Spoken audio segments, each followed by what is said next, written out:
मोहतरम नाजरीन अस्सलाम वालेकुम।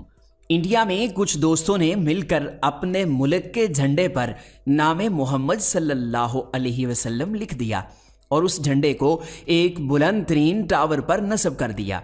यह वीडियो सोशल मीडिया पर खूब वायरल हो रही है और इस वीडियो को अब तक कई लाख लोग देख चुके हैं। नाजरीन, जैसा कि हमें पता है कि इंडिया में कोरोना वायरस की वबा शिद्दत इख्तियार कर चुकी है।